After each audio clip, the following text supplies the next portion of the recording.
Welcome, IndyCast listeners, to the official IndyCast Raiders of the Lost Ark commentary. I'm Joe Stuber, joined as always by my Further Adventures podcasting partner, Keith Voss. Keith, we're here. We get to watch a movie together. How are you, my friend? I've been looking forward to this for quite a while. Me too.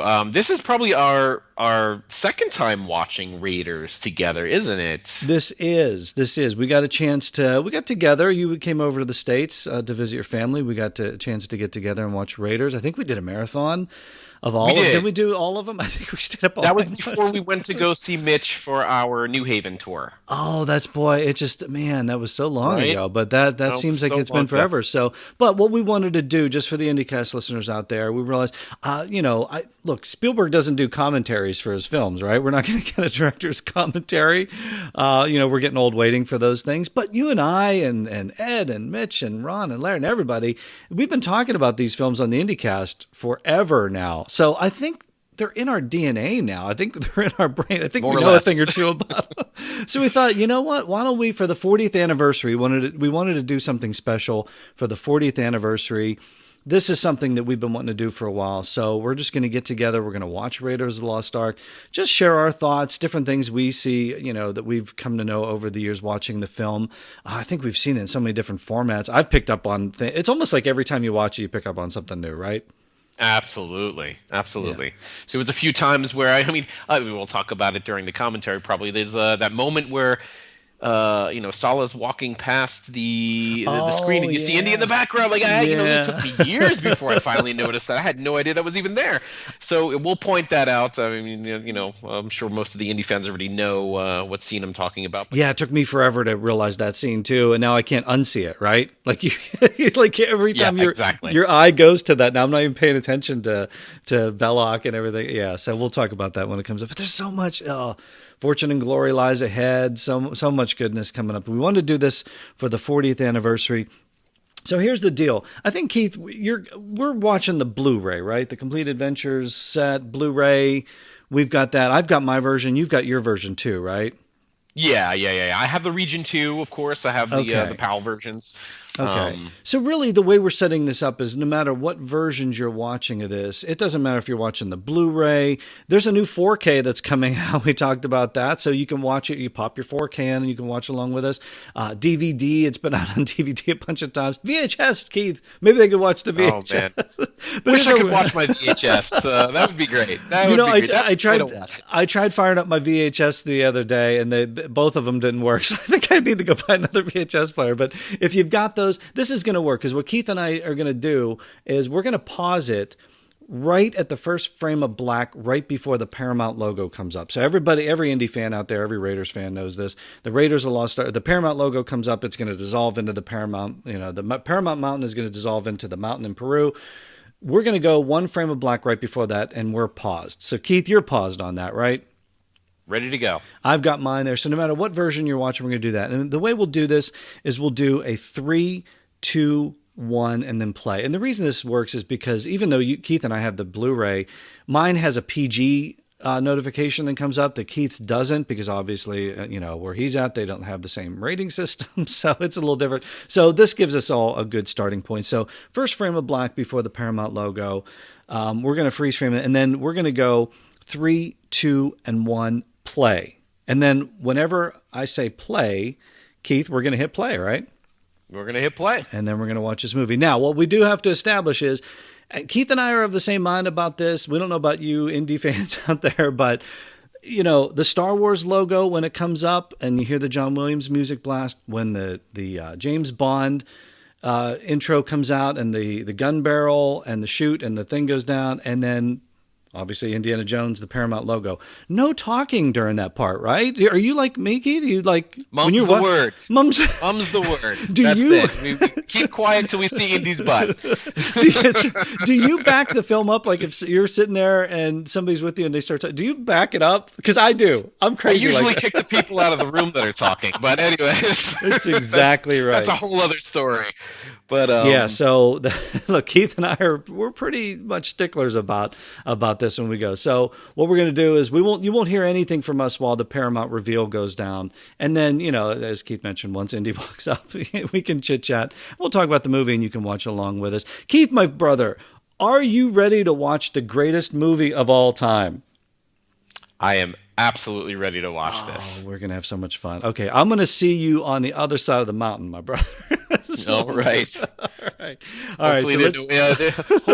Hopefully there are no natives chasing me. No, you're fully clothed. Get the plane ready, Joe. That's right, Jock. Start the engine.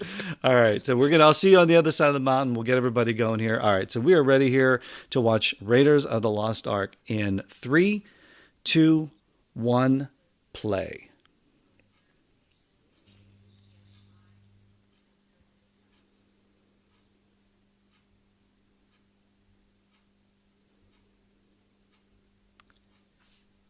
And the mountain has dissolved up. We've got Paramount Pictures Presents, and Indy is walking into frame. Yeah, it's one of those things, right? You gotta watch that. You gotta just like take it in. I think, boy, can you recall the first time you saw this in a theater? I just remember like, oh, we're somewhere different now. This is different. Yeah. Absolutely. And you know what? I didn't see it in the theater the first time. I saw it on VHS. That's right. Temple was your first theatrical experience. Temple was my first theatrical experience with Indy. But, I mean, is this not the greatest, most likely the greatest opening to a movie ever? It's pretty close. I mean, I think of the Star Wars Star Destroyer going over top. That's iconic. But as far as a character, I mean, yeah, we just watched this and it was like you felt transported into a different world. And boy, when the full reveal comes up, we'll talk about that. But yeah, they're on this adventure. We got these credits going. I just even like the font. I've come to just even love the font over they went back to it in Crusade and Skull, I think. Got away from it a little bit in Temple, but they got away from it in Temple, exactly. But yeah, I agree. I really love this font. But and then there he goes. It's so cool, and they just right there, he's you not just revealed. knew you were in a different world. You're right. Yeah. Right there, you said, "Okay, what's going on here? Who is this guy?" I know that's Doc Ock. Melina, that's Monkey Man, isn't it? Oh no, wait, no, that's Barranca. Barranca. Well, he looks like someone else that in the movie, I think, right? He is both. He's definitely both. That was so cool, but I didn't even realize until all those years later. It was like that was Alfred Molina, and he eventually becomes Doc Ock in this. But and this is such a great thing too, because like all this stuff goes on. Like there's this mysterious man, and we don't even know what's going on, but we know he's in charge because everybody else is losing their mind. Everyone else is maybe slightly afraid of him, or afraid of something. Yeah, but he's not. It's just like that's the thing. We know that he's in charge. We know there's no fear, and there just hasn't been the reveal yet. And again, we know the Jovitos are hot on their trail. So there's just something going down. There's a timing aspect involved. There's danger everywhere. And man, we're not even South America 1936. That sets us right where we need to be. That cinematography. Look at that sun coming down through the trees. It's just beautiful. Was it Slocum? I'm trying to remember the Douglas Slocum. Yeah. Yeah, it's just beautiful. Just look at that. And again, when they used to shoot movies places, I think this is Hawaii, right? And isn't this one of the last scenes they filmed? Is it like as they went on, or maybe when he's jumping into the with Jock and that? I think that was one of the last things they filmed. But here we go. Yeah. And here we go. Establishing everything, the whip, everything already established. You're not going to get in. There you go, Keith. There he is. I mean, it's just. I mean, that character reveal. Yeah, one of the greatest in film history. But I kind of put it up there on par with Sean Connery as James Bond and Dr. No, when he's got the cigarette hanging out of his mouth, and Bond, James Bond. It's just like it doesn't get any cooler than that, does it? No, it does not. Well, maybe later on in the movie it gets a bit cooler. Yeah. There's plenty of iconic moments in this film that we will get to, of course, but this is where we start to get a little information on Forrestal. Forrestal. someone that I would have liked to have seen in more stories, right? I mean, we've talked about that a lot, like in the comic books or anything. We just want to see the backstory, right? Because there's obviously history, but in such a minimal amount of dialogue. Great script by Lawrence Kasdan, when he came in and did all this, but just we learned so much in such a little bit of time about the character. Well, I mean, just about also how good Forrestal is, and if Indy, this guy that we just saw with his whip and who's taking charge, if he says Forrestal is good, then we know Forrestal must have been maybe on par with Indy. So we know they're going into a really dangerous situation here. Yeah, because this is where Forrestal cashed it in. Competitor, he was good. He was very, very good, but I got to be better. And now that we know this, and I think wasn't this a scene too where the spiders weren't doing what Spielberg wanted them to do, and especially on Melina. They put like a female spider on his back, and they all went. but this is on Alfred Molina's back, right? Right. That's they weren't great. doing what they wanted to. If you guys check out the some of the extra DVD stuff where they interview Alfred Molina, he tells a great story about this scene, guys. Yeah, and even the complete making of Indiana Jones. That's such a great book too. So you just, for the 40th anniversary, just kind of get all this stuff. And but you know what I love about Harrison Ford's performance here is that everything is so measured in here. He knows there's horrible things coming out, and you just, where are they? And this is my Forrestal. That's he was good. He was very, very good. Not good enough. No, it's not good enough. And even this, I'm like, what a shot that is, just from below, and you just see, like, if they don't make it over here, they're not making it out. So much is established here. Yeah. Now, is it coming back later? Yeah. It's a great callback to that too. Now, is it Satipo or is it Sapido? Oh, I could not wait to get into this because we're into everything it. That we're into it, my friend. Is Satipo, right? Right. But I am positive that he says, or that Indy says, Sapido. I do. Right, but Sapido, right? Yeah. When I think it's Satipo. Yeah, the comic book, the end credits call him Satipo. So I think that would have been a good place to do some ADR, right, for Ford. Have him come in and loop the dialogue. Yeah, does Ford do ADR? I don't know. I don't know. He doesn't. He just they could have had anybody. Hi there, Satipo. Yeah, Mark Hamill come in. He doesn't mean Ford. Even the whole setup, man. I remember just a kid watching this, and like they had the role playing game, and you had all these temples and traps and all these cool things, man. And just even that, you don't have to show Indiana. Look at his fingers twitching and just the shots, every angle. How many times did you like walk into your house or like walk through your living room, making pretend you were in this temple, sort of avoiding those footfall traps? Are you kidding? Everything was Indiana Jones. I mean, everywhere absolutely. I walked, everywhere I went, I was Indiana Jones. Oh, everything we did. And John Williams' score too here. I mean, just the build up, how Williams, just the perfection of this. I think couple movies in between him and Spielberg, so they've gotten their rhythm down between the two of them, and it really shows in this movie. Would you have preferred that the idol's eyes moved, which they were originally supposed to do? What do you think?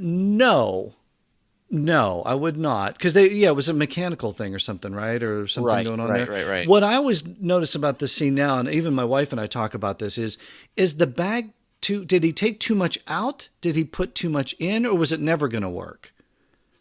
What's the take on that?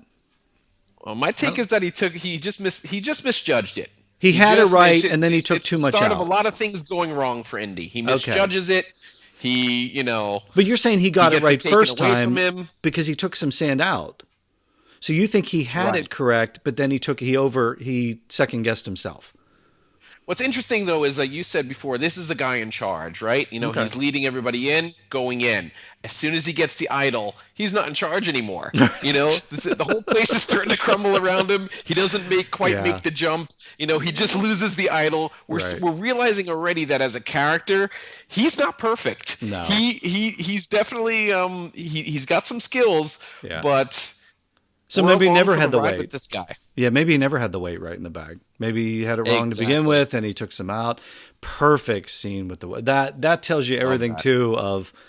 And this is a great. I mean, that looks so much like him. I know it's a rubber doll, but it looks. So is it Sapito?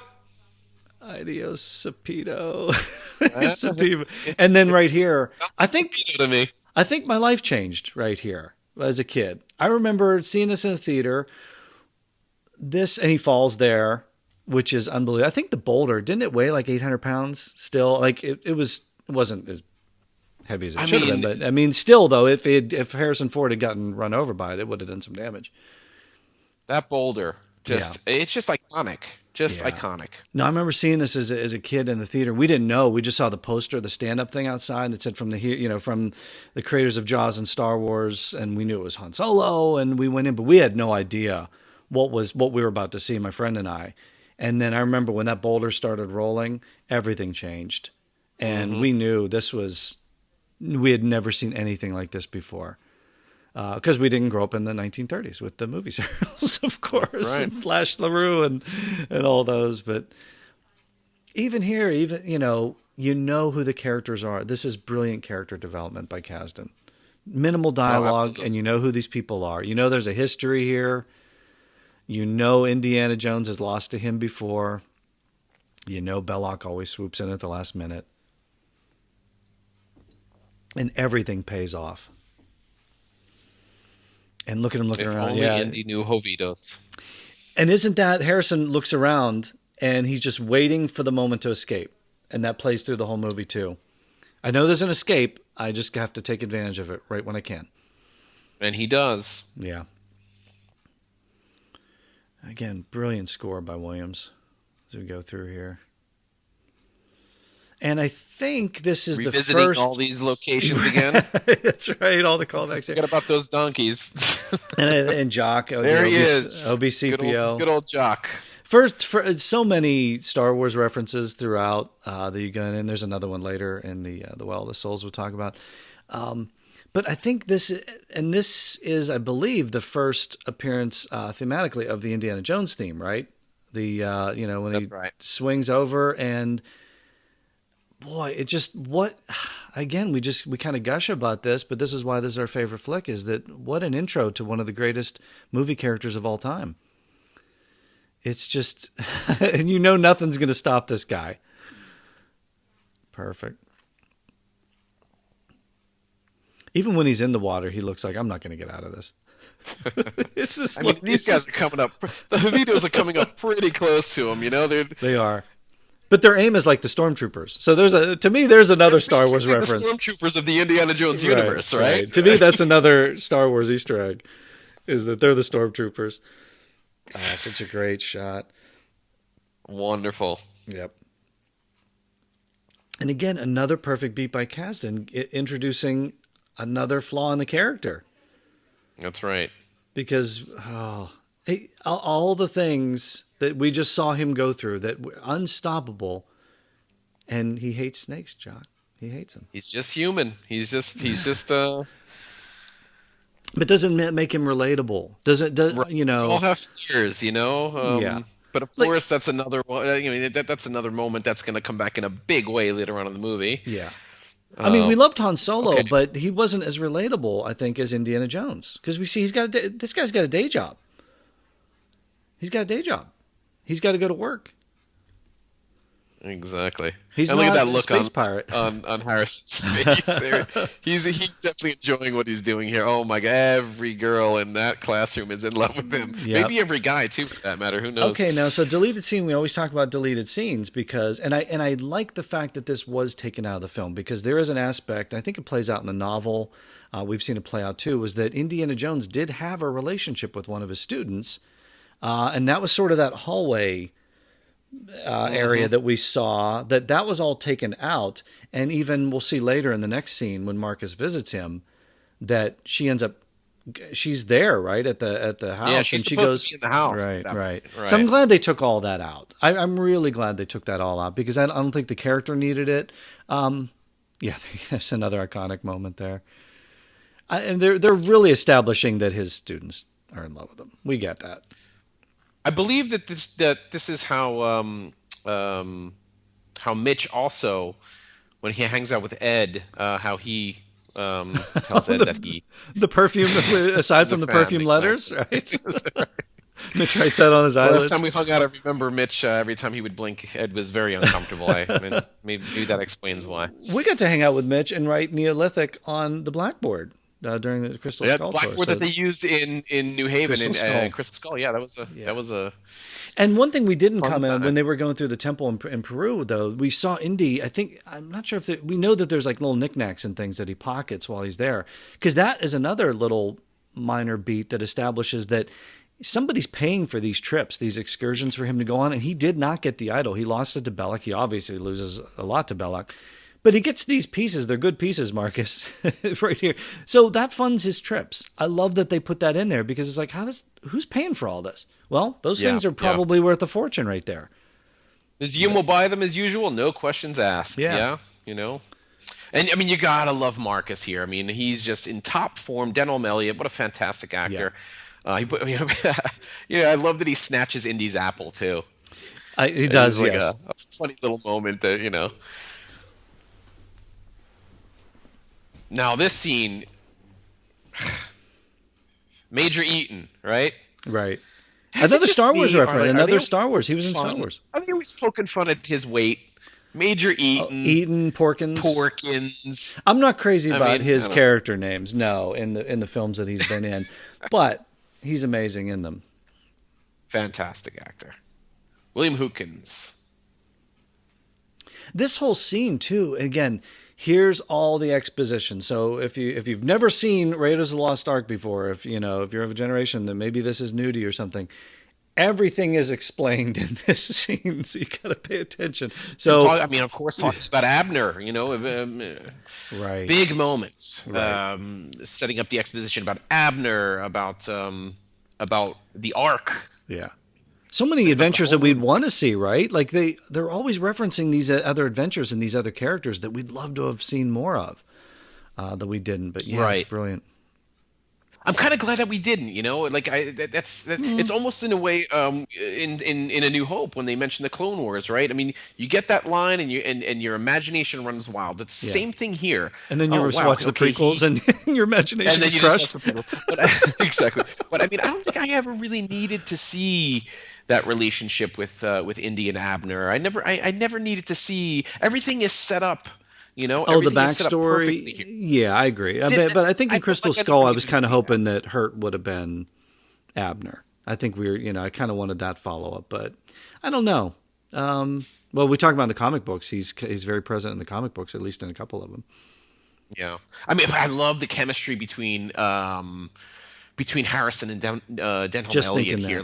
Yep. They hear that. They hear Tanis, and he goes over and he touches Marcus's arm. Like, do you hear what these guys just said? The acting in this scene is just phenomenal.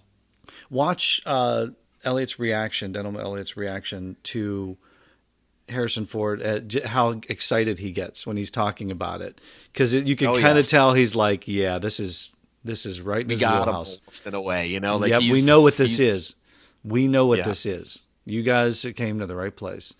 But it's fun to watch him get excited watching Harrison talk, because you can kind of tell that Marcus had gone on adventures previously. I think there's a line later in the movie where it says, if I'd been 10 years younger, I'd have gone after it myself. So he knows that Indy can do this, and that adventure's coming, and that Indy's the right guy for it. But and just the way he talks to these guys.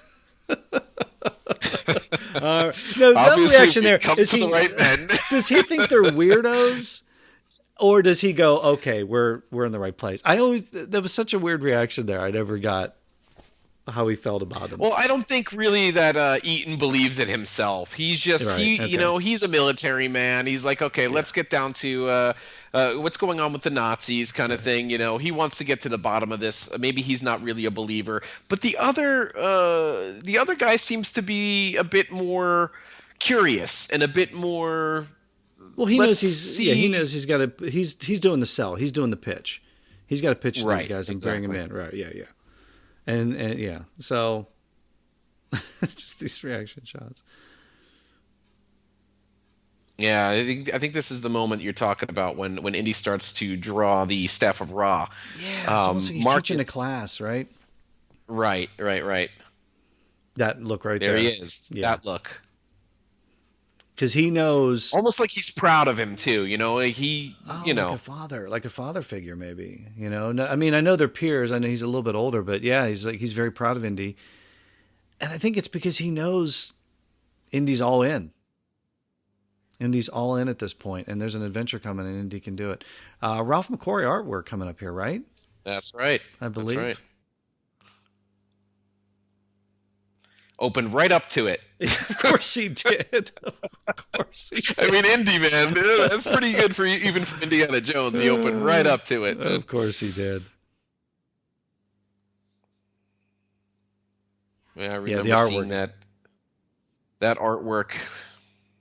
Just fantastic. Yeah, and again, you set the danger level here because I love the fact, and this is what sets this movie apart from the others for me too, is that we've got the MacGuffin. Every film has a MacGuffin.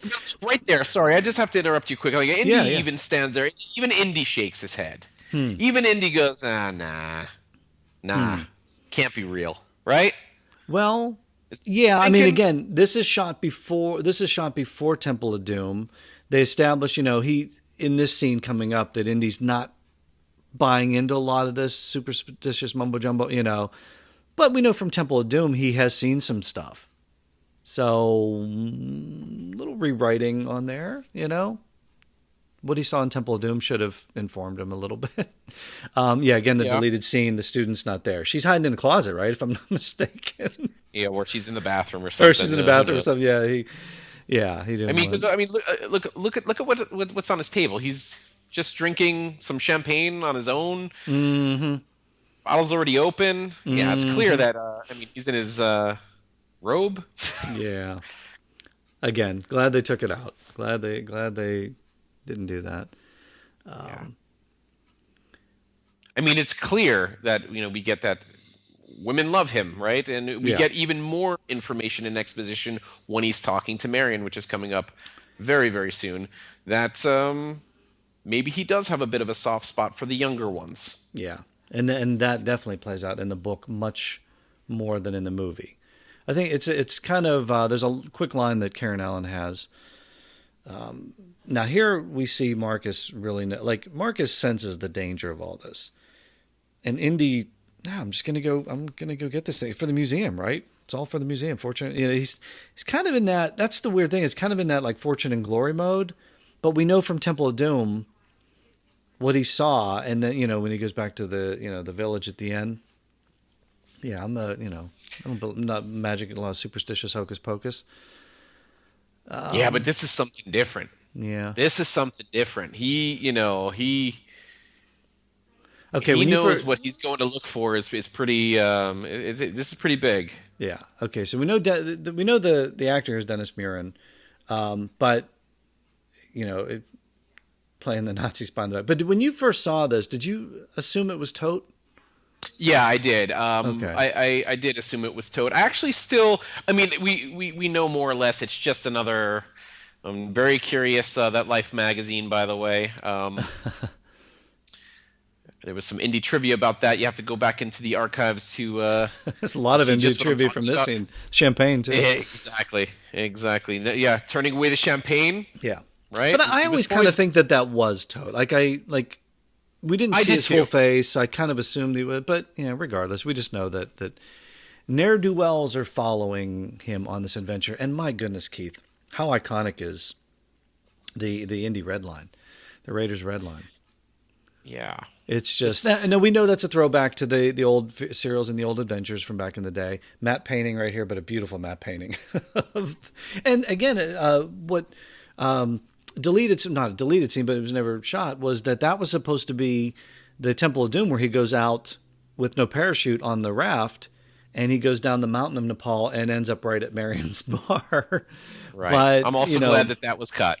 Right, but they had a lot of stuff that ended up in Temple of Doom. I think even the gong at the beginning and things like that. But they wanted Fighting to do so samurai. much for this film, but they just didn't have the budget for it, nor the time. So a lot of that stuff got pushed to Temple Doom if this took off. But also, I think it was to the film's advantage that you short and sweet, simple, get right to it. But hey, forget about if that was Toad or not. When I was a kid, I was wondering if the Australian climber was a man or a woman. I had no idea. I always thought that. Yeah, it was just so strange. It was just like a strange look on his face, and yeah. I always kind of thought that too. Again, when I've had many shots, every once in a while I still yell out the story in the bar. It's. I think we've done that together. I think you and I have done that together a few times. But it's so funny. Again, just minimalist approach. You know who Marion Ravenwood is based on just what Marcus said, what Indy briefly said, and this scene here really establishes her character. Unbelievable script by Kasdan. It's just so solid. And the thing is, I've said it a million times, if you make me care about the characters, you can do whatever you want with them. So as crazy as it gets, I love the characters, and they're all established, and you care what happens to them. This isn't the first time she's done this either. No. Regan, the Australian climber. Anytime I see this scene, always brings me back to my meeting with Karen Allen, where I brought up the differences from the novel to the movie. If you haven't had a chance yet, go back and check out my interview with her on the IndyCast. But Marion's character, well, in the novel, Indy leaves her, right? I think is she 15 in the novel or something, or she's very, very young, 16 maybe. I don't remember. But he basically leaves her high and dry there, and she ends up, as I mentioned, turning tricks at the bar in the novel, and that's how she got the man. Yeah, that's a great punch. Didn't she connect with Ford on one level too? One of the scenes. Again, there's so much going on here because there's a scene later with it's printed on the book with her kissing. That was taken out. You see in some of the making of Raiders of the Lost Ark how they're really working with Spielberg to get this scene down, and there's so many different ways that they filmed it. There was a lot that went into the scene, but yeah, her character completely different in the book. None of it's mentioned here, but she does make mention of, "I was a child, it was wrong, and you knew it," and that's all that is sort of summed up there. And what happened to her is left as a mystery. But yeah, Karen didn't know about that when I brought it up. She wasn't familiar with the novelization of Raiders of the Lost Ark. So that's that. She's like, not my Marion. So. Well, Joe, everybody's sorry for something. Well, say it again. I said, I'm sorry, Kate. Hey, don't blame the messenger, right? Don't blame the messenger. I didn't write the book. But you also just see again how tough she is and how in control she is now. Yeah. She doesn't want to, have Indy get one over on her again. So this is my place, get out. But then as soon as he talks about, there it is, trust me. Well, she wants to go back home. She knows now he's got money. Hands, right. That gets her back home. Changes. Yeah. Yeah. And we know from the scene that Abner's dead, and the whole, and even, boy, did you even wonder at this, like, was Abner going to turn up somewhere at some time? Again, it's just all the mystery of these characters. I wasn't even thinking about that at the time. All I was thinking of was the chemistry between these two. That amazing shot of the shadow around his face and only exposing his eye, just fantastic. I mean, that scene alone right there was just fire. Yeah, the shot through the rafters, like above the ceiling, and just everything, and the reveal of the medallion. Oh, it's just headpiece of the staff of Ra she had it the whole time. That's a pretty big necklace, though, Keith. It can't be comfortable. Are you gonna wear that thing around? Really? All right. She knows how important it is. I guess. But I would have had it in a box or something like that. But it was a cool reveal. It was great cinematically. Cinematically, it's a great reveal. But nobody would hang a hubcap around their neck unless you're Mr. T. She's not Mr. T. But yeah, what a great set. With all this. But yeah, she's realizing that this is her chance to get back, get one over on Indy. And oh, what a great scene here. Great Ronald Lacey. Hadn't he retired from acting? Didn't he? Yeah. I think they brought him out of retirement to do this or something like that. And if I'm remembering correctly. Oh, what I just love seeing that steam coming off of their hats and their shoulders. It just gives them such a ghastly like apparitions coming in from from the beyond. Somewhere it's like an otherworldly, and then again the shadows, all the shadows being thrown on him, and just his words, such his interesting delivery. Characters. Look at the guy to the left of Tote right now. He's really, really interesting characters. Yeah. But just every line he utters just oozes with creepiness and vile villainy. He's one of the greatest bad guys.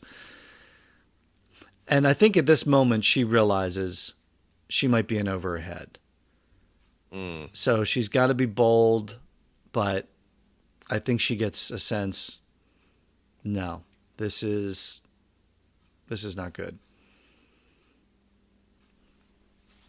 Because they've got her cornered. And she sees the guns. I mean, clearly. And she knows who they are. You know? Yep. And here's the argument people always make. They're like... people always make the argument that since Indy first came in looking for the headpiece, now suddenly someone else is coming in looking. She knows something else. Right, but this is my point. This is my point. This is the peep thing. Always, you hear on Big Bang Theory, and it's like, oh, if Indiana, whether Indiana Jones was there or not in Raiders of the Lost Ark, it would have ended the same. No, it wouldn't. This is the scene that proves that, because if Harrison Ford, if Indiana Jones isn't in this movie, Karen Island, Marion Ravenwood dies, and they get the headpiece of the Staff of Ra, and they're off. He saves her life. Exactly. So, sorry, people that make that argument, but deal with it. Because that's that. And Keith. Great standoff right here. Great standoff, but no music. John Williams opted not to put a soundtrack onto this part. Just let the natural sound, the sound effects fly. Brilliant move. It puts you in the room. It puts you right in the room with them.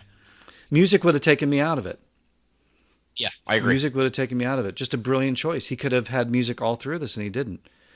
And just the look sound at it. All effects. of a sudden we're in a gunfight. Yeah. The place is starting to catch on fire, and it's what are we watching here? Like at this point, I had never seen a movie quite like this before. No, this freaked me out when I was a kid, and just a great comedic beat right here too, with the.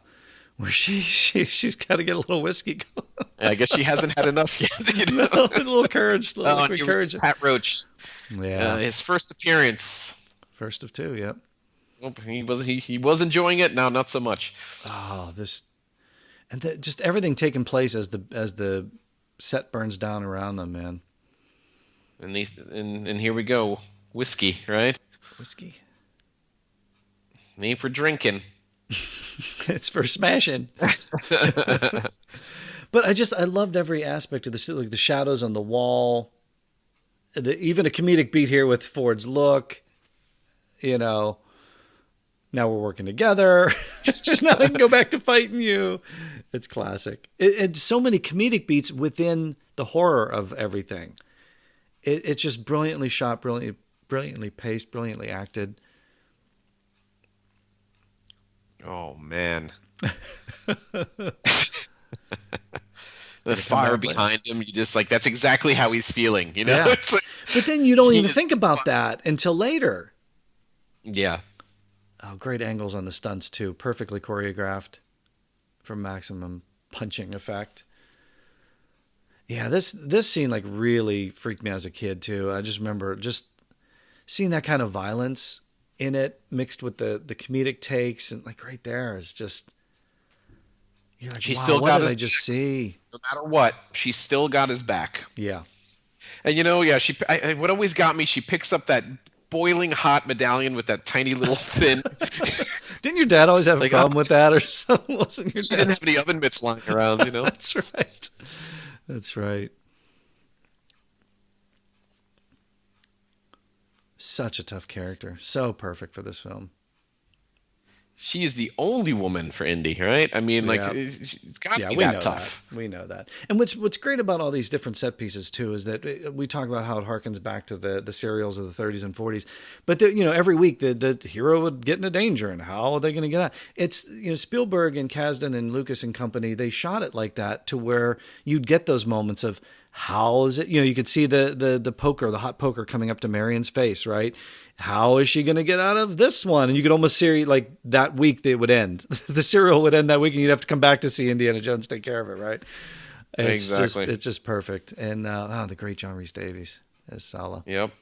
And how many TV aerials did they have to take down off those roofs All just to of get them. those shots? All of them. Right. That is the correct answer. Oh, and that monkey. My goodness. Voiced by the great Frank Welker. Frank Welker. Yeah. That's right. The great Frank Welker did monkey sounds for this movie. We know him from Scooby-Doo, from one of your favorites, G.I. Joe and Transformers and all kinds of stuff. So, yeah, great voiceover artist. That's just a great Ford look, too. By the way, didn't the monkey spill all the wine and she's wearing white? Like, wouldn't she have red wine? Oh, never mind. I digress. We've seen this so many times that we could pick it apart. We've earned that right, Keith. We've earned it. Hey, just that moment of like Indy doing something else as they're talking. Like there's always something happening, Well, and again, this is another one of those things where he and Sala have had adventures together. They've referenced this. So, but just in just little brief snippets of dialogue, and you're like, oh, I want to see those past adventures. Oh, I want to see all those. I mean, you can read the books, you see the Young Indiana Jones Chronicles and things, but I want to see him and Belloc and him and Sala and him and Abner, Have some other people called Belloc Belosh? Belosh. Is that where Sala heard it? It could be. They call him Belosh. How would he have gotten that wrong? I mean, it's a great joke in the movie, but how? I think we all do that. I think all the IndyCasters we do that. We always say Belosh. we call him Belosh. Yeah, he had to have heard somebody. That's a little bit of ADR right there. Yeah, because John Rhys Davis's lips did not say perhaps a man I know can help us. I think he said perhaps Imam can help us. That's what I always thought he said, because the character's name is Imam, right? Or he is an Imam in the film. Yeah, and I think they probably changed it in post to perhaps a man I know can help us. Yeah.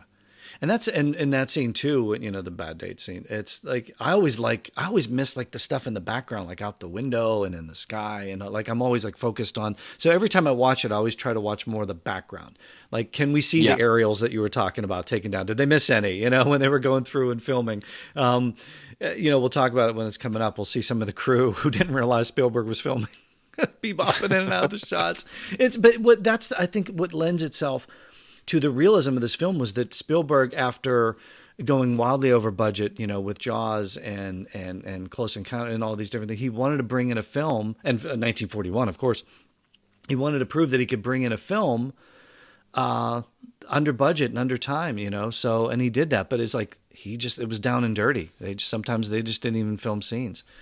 Second appearance here. And the monkey going for an off-screen grape to get the to get that shot. I wonder if some of these folks got 2 paychecks for playing multiple characters, because obviously was it Barranca in the beginning? How long did it take you to realize? Was it like your first? I think it was like 2 years ago. In the beginning. No, I think it was like 2 years ago. People that watch the 4K, they're gonna be like, "Wait a minute, this is really clear. It looks like the same guy." Yeah. Oh, the fedoras. All those assassins getting ready. Yeah. And again, just laying that drama, laying, the dangers.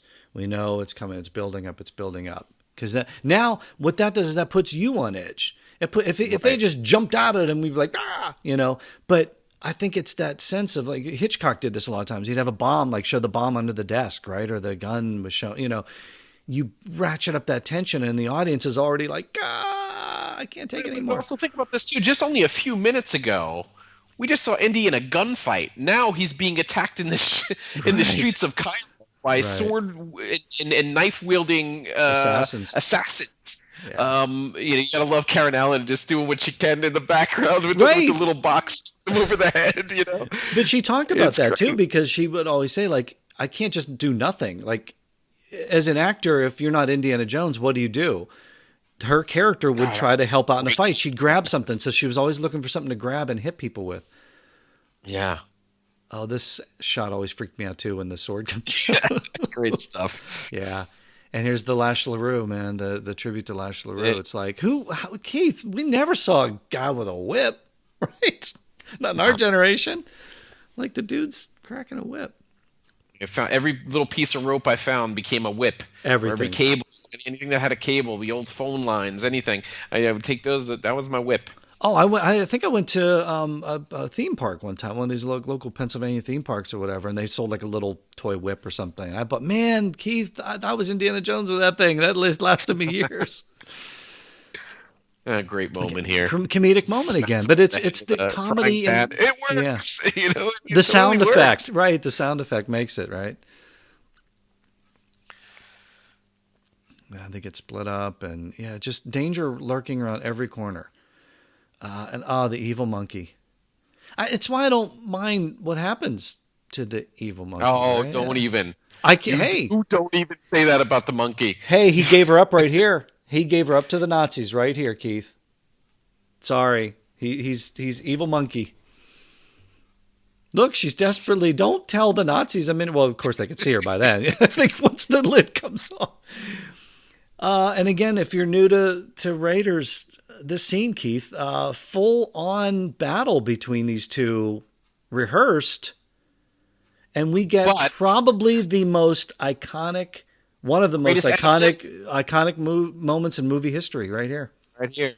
When you see, you never saw it in the theater. I saw it originally in the theater.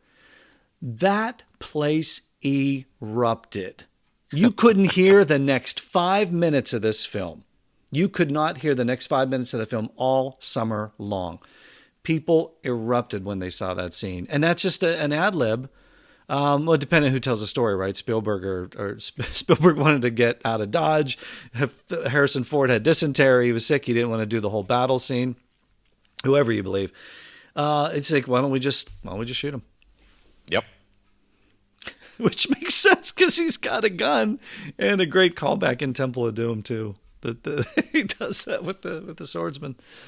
But it's such a brilliant moment. But isn't that sort of like the Han shoots first moment in this movie? It's like you get the character. The character would do that. Indy always shoots first, though. Yeah, and he doesn't care. He's not going to get into a battle with a swordsman if he's got a gun, right? It's what makes perfect sense too. Like that's why I think if they would have went that whole scene of him, doesn't the swordsman like cut up? He helps one of the butchers cut up his meat and stuff like that. Chops the meat and too corny. Too much humor. Yep. There we go. And great scene here too, because when you watch the making of Raiders, how they get the truck to flip, right, is they jacked a telephone pole, cut a telephone pole in half, put it up underneath, and exploded it out the bottom so it flips. When it comes around right there, and then you could see the telephone pole right there. Right there. Yeah, exactly. So you can see there's a little behind the scenes. And okay, oh no, Marion's dead. We're all sad, right? The sad music comes in. And he's so dejected here. Like, what are we going to do? Oh no, who would kill the leading lady halfway in the movie? Right? What is this, Psycho with, Hitchcock would. Hitchcock would. He did, right? Oh, there's a guy with some jeans in the background here. No, jeans didn't exist back then, Keith. Wait a minute. There he is. A t-shirt and jeans. That can't happen in 1936, can it? Evil monkey. Hey, Keith, there's going to be some more guys with t-shirts and cigarettes and jeans. That can't be right. How did they not know they were filming? Again, I can't unsee that every time I watch it. Sorry, Keith, evil monkey. Actions have consequences, Keith. Actions have consequences. That's true. Still cute, though. It's a cute monkey. Yeah, I'll give you that. I like Welker voicing him. But I've seen so many people kill Marion, right? We all know Marion's still around, so the monkey's innocent. We didn't know that at the time. We didn't know this right then. The monkey even hates the Nazis right now. Maybe the monkey's turning good.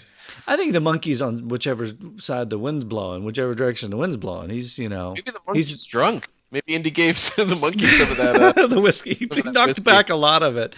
There's a great look. Do you ever notice? It took me years to notice this. The look by Ford when he's like, "Sit down before you," or was it "Sit down before you fall down," or yeah, sit down before you fall down. But then this look he made, right? And watch the look Ford shoots him because I'm always looking at Belloc, But watch the look what Ford does here.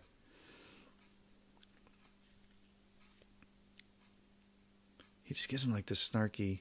Oh yeah, I love that so much. You know what?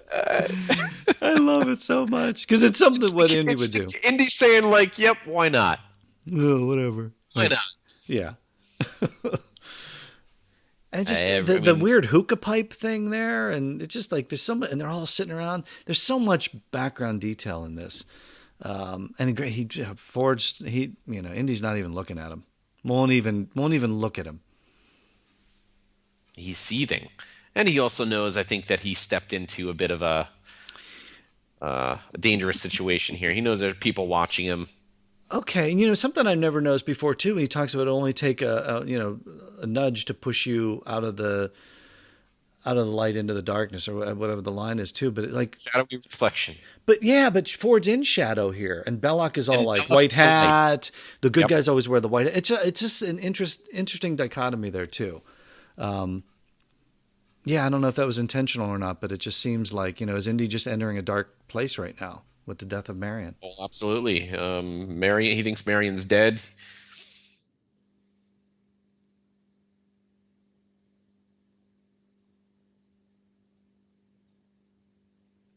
Great dialogue between these two. Two fantastic actors going at it. And again, we get so much character development here. In an action-adventure movie, so much character development between these two. And you know what's at stake. Mm-hmm. When I'm finished, do you realize what this is? You already, everybody who's anybody is saying, this is big. Mm-hmm. As soon as he goes for that gun, he knows how to appeal to Indy. He knows what makes Indy tick. No pun intended with the watch there, but by all means, send all of your children into a hookah bar where people are carrying guns. Good job, Saleh, Father of the Year. Don't worry, he'll have another 50 kids with Faya if his kids are gunned down. Unbelievable. Yeah, it was a little strange there. But again, these characters know what makes each other tick. Like he knows what buttons to push with Indy. He knows because there's a history with these folks. Yeah, I always thought Saleh kind of got over Marion's death pretty quickly here.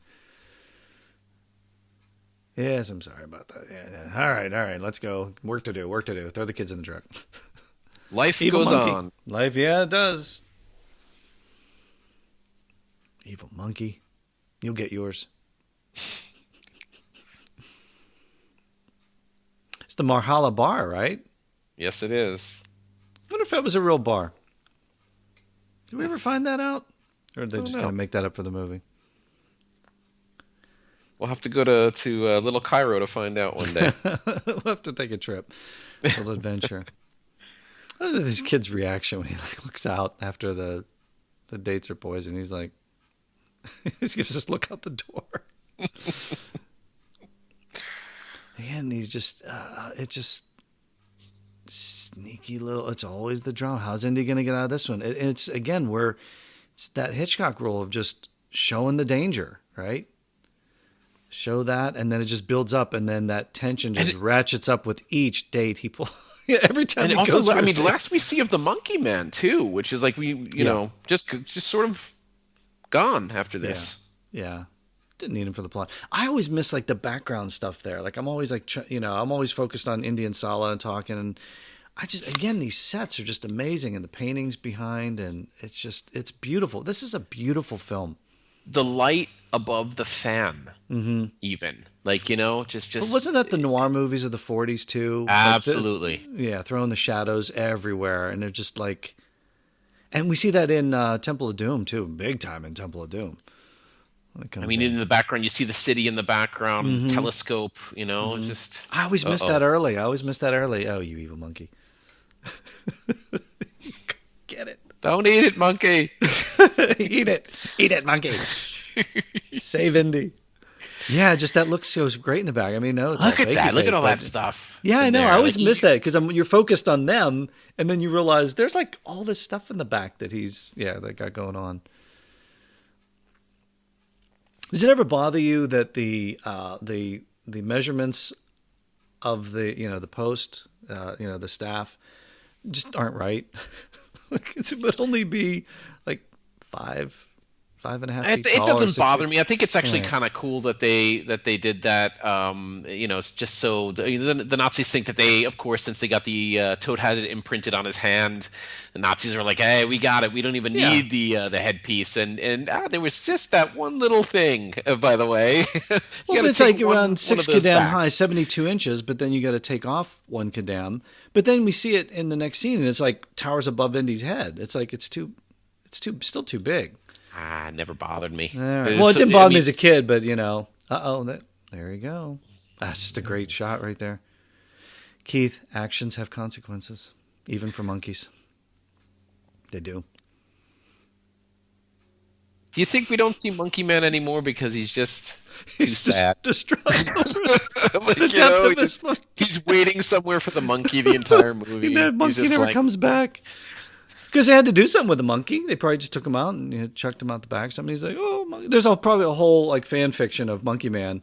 If there isn't, there should be. Get on that, Indy fans. That should have been a Further Adventures comic. Go write some The Tale of Monkey Man. The tail. Oh, the tail.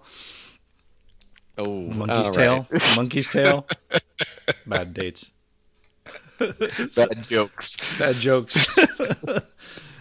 I mean, look at how many extras are here, man. Yeah. Like, did you buy Indy's disguise here? Undertaking setting these shots up. Yeah. Did you buy Indy's disguise here? He still looks like Indiana Jones. Nope, I bought Indy's figure with this disguise. It's true. Back in the day, right. The Kenner figure. And nobody sees him up there. Nobody sees what they're doing. Nobody really cares at this point. You know? All right. A lot of people down there looking up. I don't know.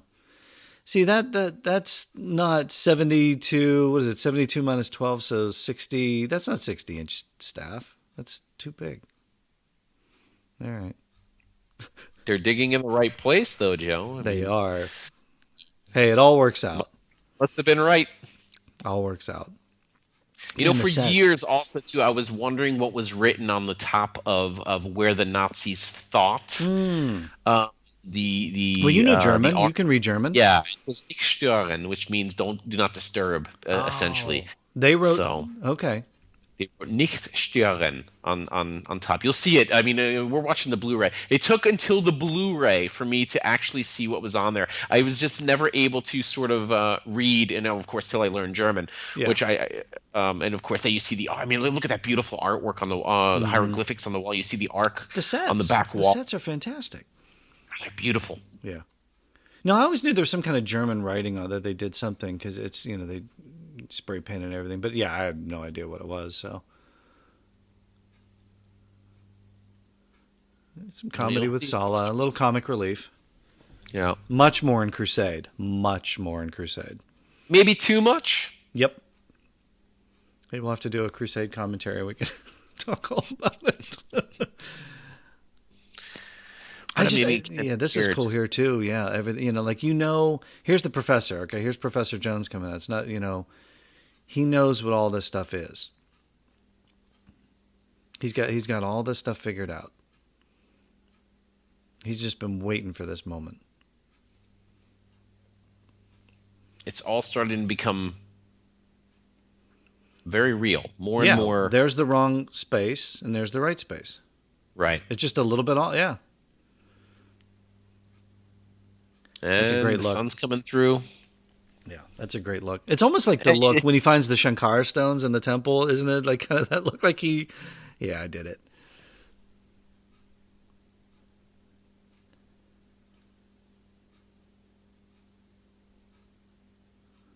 Again, perfect Williams score. The score. How many times did you listen to the soundtrack over and over and over and over again?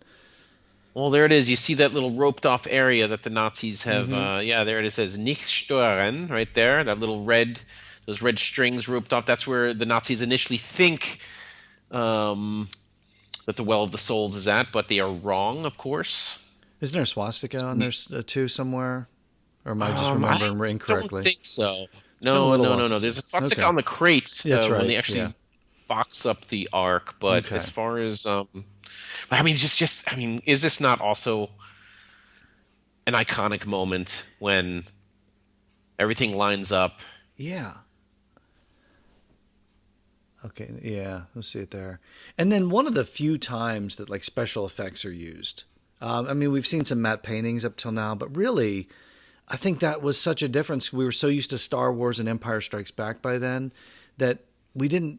You didn't need all the special effects, and it was a real story about real people with stunts. It was just built on stunts, where the other movies were built on special effects.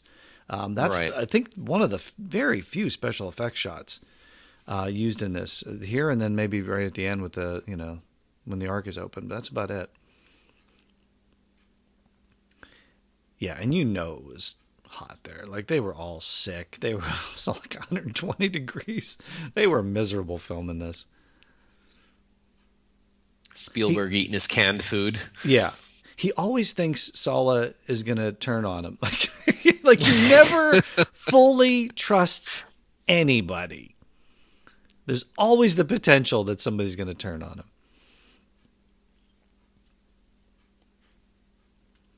See, right there, I think this would have been a giveaway. He's Indiana Jones. Yeah, I mean, I don't think those guys care. They just want their water and their food, right? All right. They've been in the desert for a while. You see like bruises on all these guys' heads and faces. Like they don't give a crap. They just want to eat their. What a They just want to eat coincidence. their. Just There happened to she go into that is. tent. Just happened to go into that tent. All right. And That again, look this she gives scene, him, yeah, this scene tells you so much about the character of Indiana Jones too. Like, oh, I love you, I missed you so much, and oh, yeah, I got to leave you here. I mean, that goes against everything we've seen in movies too. For such Right. a, the hero comes in, rescues the girl, right? But he's like, Uh-huh. no, I gotta leave you here. This movie did so many things differently. Right. But that's what he did. Even after this movie, if you go by Crystal Skull in the story, he leaves her at the end of Raiders too. Like he just, I don't know. I mean, we know eventually they get hitched, but it's gonna be a while. She stays with him. Yeah, that's crazy. That's ladies and gentlemen, your film's hero. And off he goes. Yeah, I got some work to do. Well, right now there's something a bit more important.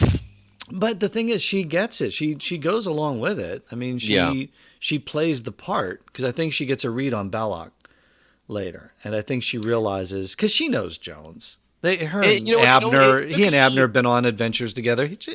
Probably her dad was the same way, right? Exactly. He learned from the best, right? And it took Or learned from Abner. I don't know the movies best. to realize that Marion was the real prize, right? Mm-hmm. I mean, she's the real treasure. Yes, it took him a long time to realize that. 20 some odd years. Okay, here's the scene you were talking about. I can't unsee it. There's Sala.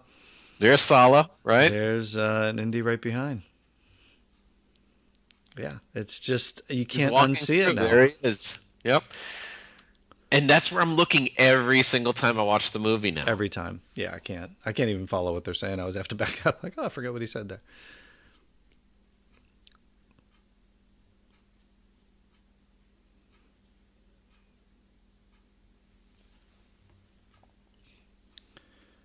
Oh, and here we get how did they have it? How did they know? That's how we know. It got burned into his hand. That's a great moment. It is. I remember having the Tote figure too, the Kenner figure. Oh, didn't it have the? It had the little burned mark in the hand. Yeah, it was good. Fantastic.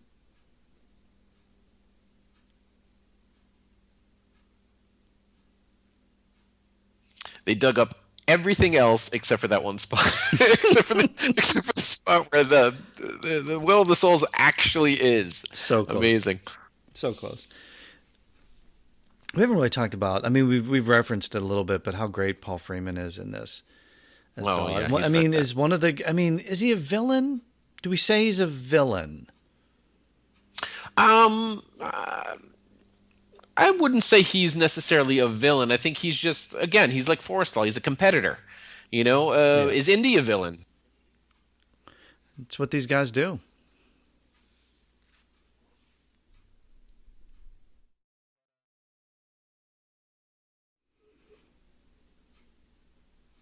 Indy's shooting guys.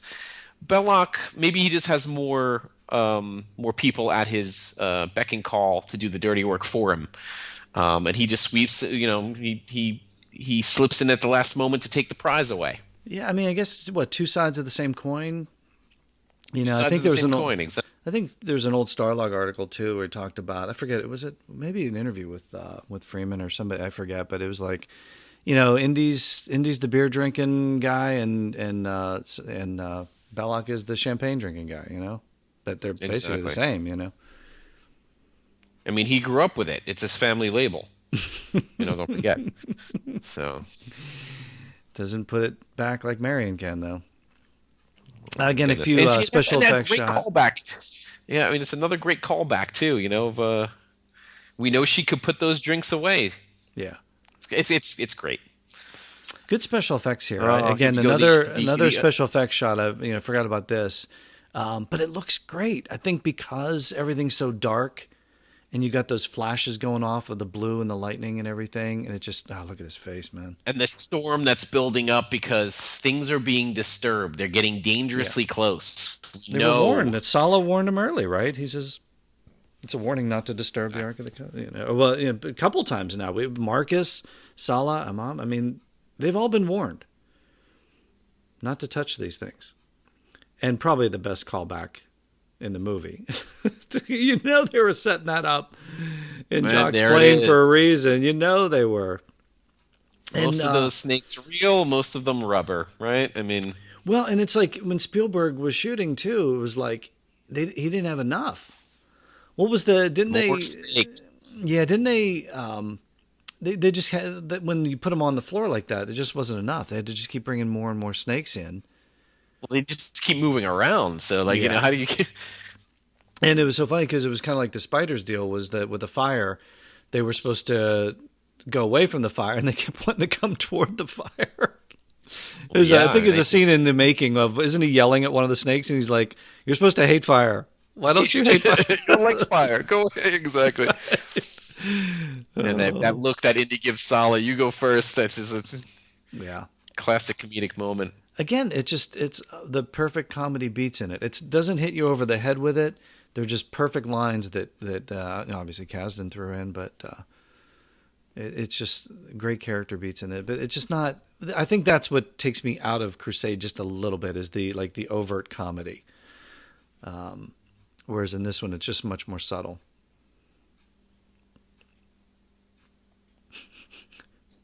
Yeah, it looks like wasn't a lot of this ad lib too. Yeah, I believe so.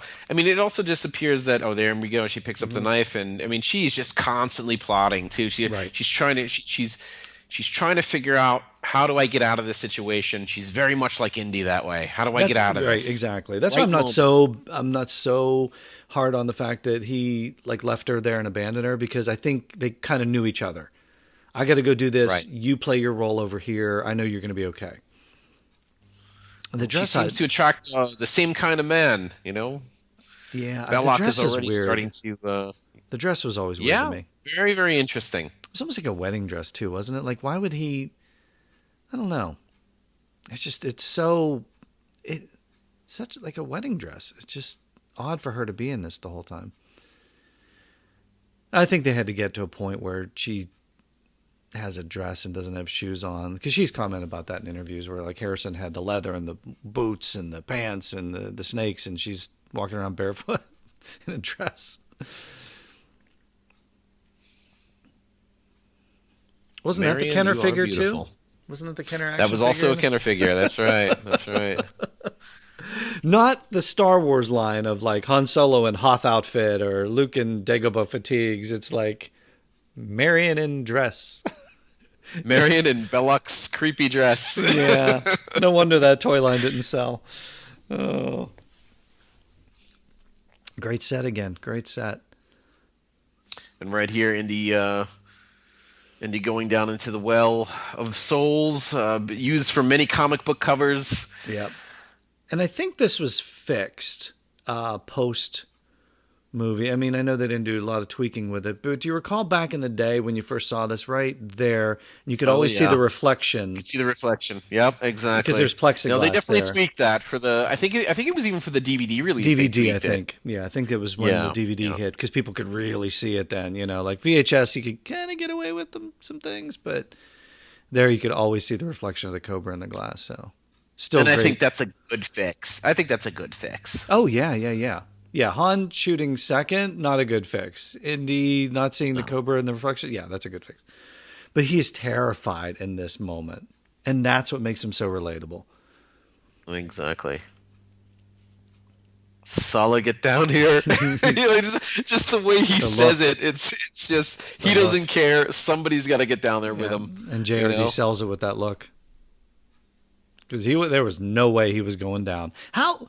Didn't they map that out ahead of time? Because Indy was not going to pull that Ark of the Covenant out by himself. Somebody else had to help him. I mean, yeah, no, because guys coming down. But but not Sala, because Sala's like, me, I ain't going down. So I was going to say, didn't they talk about that ahead of time? Okay, you and I are both going to go down. It's real heavy. We've got to lift it up. So yeah, I think a lot. Then of here we go. Yeah. Great scene. I think at this point she realizes this is how I'm going to get out of here. Exactly. But this easily could have been cut from the film and it wouldn't have impacted any other way. Right. But because it's left in, it really gives us this nice beat between the characters.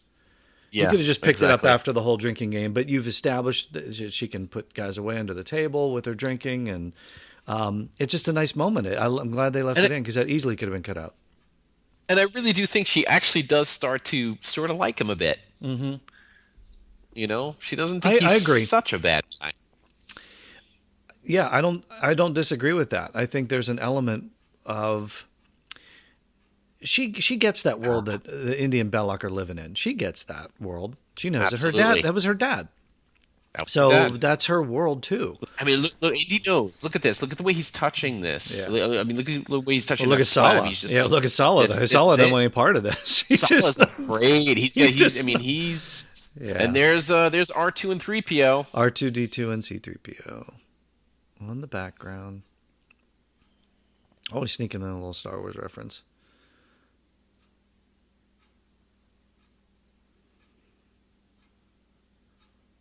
Looks like 3PO was a permanent resident of the Well of the Souls. And again, just even like the sound effects, the lightning, and how that translates into that. That's such a great transition in that scene. Now, do you think she's kind of lit here or just 100% No, acting? She's playing it up. All right. She's playing it. I kind of thought it was like maybe a little mix of both. Like she kind of had more of her wits about her than he did, but she was still all right. Now he's completely. Yeah, I love that moment that's she misses the glass. It was like a right, but a lot of this could have been cut out. He didn't really need it. What's that glance over there? Yeah. Just a great scene. Now, wasn't the scene the joke coming up here? Wasn't this intended with Tote for 1941? That's right. It was abandoned. Right. Okay. So they tried because I don't think it's in 1941. I don't think he filmed it for it. I think they intended to. It was the joke with the hanger. And they were going to do it, and he thought, and then he finally got to use it for here. It's a great moment. It works. I don't know how it would have worked in 1941, but it certainly works here. Because you get the cutaway of their face, the real terror of what is he. And when he reaches in the bag, like what is in your bag? Your little Nazi bag there. And he obviously has a reputation. Mm-hmm.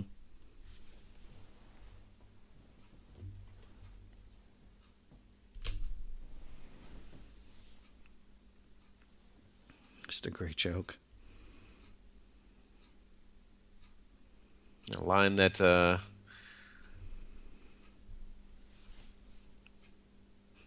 we use in the opening of our segment. Near and dear to our heart. Near and dear to our heart. Yeah, what shall we talk about? And you want to talk about again? Look at that. You and I saw that, Joe. Yeah. We saw that. Washington, D.C., yeah. Look at them struggling, too. Really good acting, because that thing does not weigh that much. Yeah, we got a chance to see the Indiana Jones exhibit when it was in Washington. Right. We saw all the MacGuffins and everything there, but that was so cool to stand next to the actual Ark. That prop, cool. That original, that original Ark. I mean, we were right next to it. It was amazing. Something special. It is beautiful. It is beautiful for sure. But Belloc was right. Yeah, everything the in silhouette shadow on the walls. Mm-hmm. Everything in shadows. Exactly. Beautiful. But Spielberg pretty much storyboarded everything out ahead of time, right? I mean, I don't think they shot a frame of film without him storyboarding something, or a model and getting down close and looking into different sets. I mean, he knew what he wanted for this film. He knew all the beats that he needed for this film, all the angles, every angle they needed. Now in that shot, the snakes didn't look. They didn't look as lively. They weren't even moving. No, I think those are the rubber ones. They look like all the extras here right now. They're just perfectly still. Yes. These guys are sleeping outside the entire... I mean, it's crazy. Well, the snakes go to sleep. They go to sleep. So, everybody's going to sleep.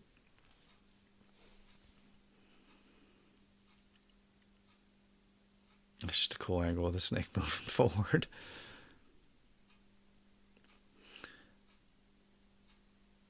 And again, when we see this, we know that people turn on Indiana Jones. So it's like when I first saw that come down, I'm like, oh. And then his first gut instinct is, because that Indy's been messed over by contemporaries before. So his first thought is Sala. Come on, man, really? I never ever thought that he thought maybe Sala turned on him. That's right where he says Sala. Yeah, but I always thought he was like, "Oh, Sala, you clumsy so and so." I never had that feeling. Yep, 100%. I think he was like, "Yep, another guy did it to me again." Now that they got the Ark, yep, That's what he was in it for. I can't trust anybody. In 1,000 years, even you may be with. Makes you wonder why he trusted Mac all those years later, though, too, because Mac seems skeevier than all of them. He trusted Mac. This is a pretty messed up moment here, too. Like, they didn't think she was going to catch on to that. That was intent to kill her. Tote's been trying to kill her for a while now. And Indy got over on him, so what better way to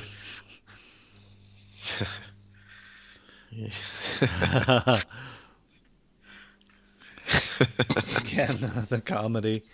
And Harrison's the comedy face amongst the horror. If you're looking at Harrison's face, it's just great. And even Belloc at this point knows he's outmatched by the Nazis. He can't. There's nothing he can do about it. He's in over his head on that. No way he can rescue her. Well, they're all after the same thing, and anybody else.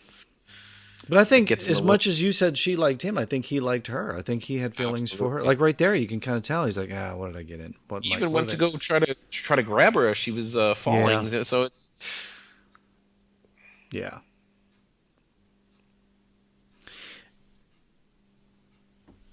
interesting scene there too, because we don't see Sala again for a little while. But again, another one of those deleted scenes that I think they did shoot something, if I'm not mistaken, where Sala's taken off to be executed, right? I think that was that at the moment where I think it's out of way when they're out, so because they end up just meeting with him. But John Rhys Davies tells the story too that they were so sick that day that he filled my jalaba with because he was so sick. But I think there was a scene where the gun jams, the Nazi soldier goes to execute him because obviously they're going to kill them all. He goes to shoot him and the gun jams, And it lets and him I think go. it lets him go. And then I think if you watch Making of Raiders of the Lost Ark, there's a scene where they talk about filming, but a lot of they had tire fire burning to get for one of the explosions.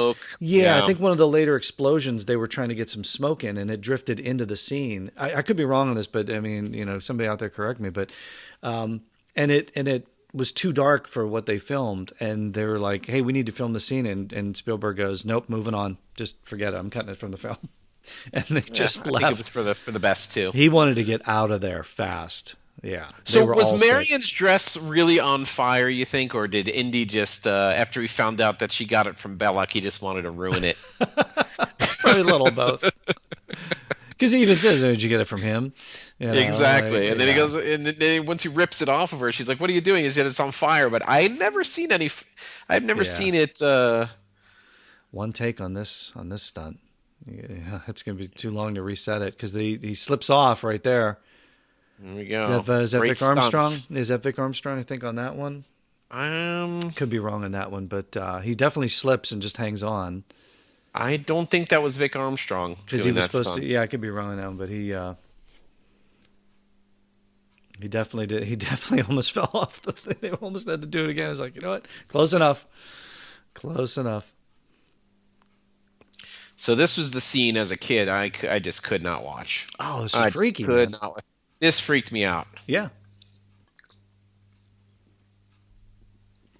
But that's the whole point, right? Decayed, dead people, dead bodies, especially with the snake. Yeah. Well. Yeah, that's the well of the soul. That's right. Ugh. That one haunted me. I think it haunted everybody. And again, the deleted scenes we'll never see, right, Keith? Exactly. Another one with Are we ever going to get them? Never. I mean, I want to. I was really hoping with the 4K releases we'd get them, but I don't think we're going to get them. I love how you see the stone bouncing, the shadow of the stone There's bouncing. that, and then right on the wide shot, if you guys look closely, for those who aren't in the know, you'll see a guy passed out right next to Indy. Right in the corner, right there. Where's he from? He's sleeping, right, Keith? He was sleeping. He woke up, and I think Indy punched him out. Yeah. But here we go, the flying wing, right? I mean, just another iconic scene. Mm-hmm. And another brilliant moment on the soundtrack by John Williams. It's it's one of those soundtracks that you can just put in and just listen to over and over again, and the music replays the movie for me. So even if I'm just listening to the music, I can see the Pat Roach, Harrison Ford fight. Oh, absolutely. That's a big reason why I collect soundtracks as it is. Yeah, this is one of the best. And Frank Marshall, of course. Yeah. Fill in. Yeah. Last minute fill in, right? Didn't he just kind of jump in here? That's the producer right there of the film. I mean, and he's great. He's great. And we see how Indy fights. Okay. He's gonna cheat no matter what. It's dirty, but he has to get the job. I mean, think about this. There are propellers. Yeah. They're right next to them. Right. It's. There's Pat Roach, man. Look at him.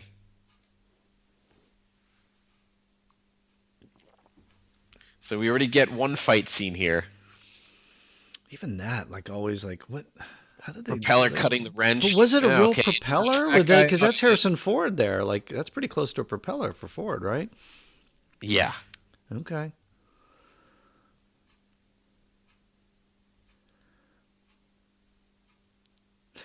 Just this look how many more things do I have to do? This is the great moment. Yeah. He's going to cheat. He's going to do what it takes. Nope. Not this time. Now we know he's kind of in trouble. Great buckling of the legs there, but less so of the punch and spin move later. I think he spins the wrong way. Yeah, he's going to cheat. He's going to bite. He's going to kick. He's going to do whatever it takes. Frank Marshall, not a great shot. I think right there, that's a weird spin move. It's the wrong direction. And if you're Frank Marshall, why are you standing up there? Why don't you just jump out of the plane and go down and shoot him?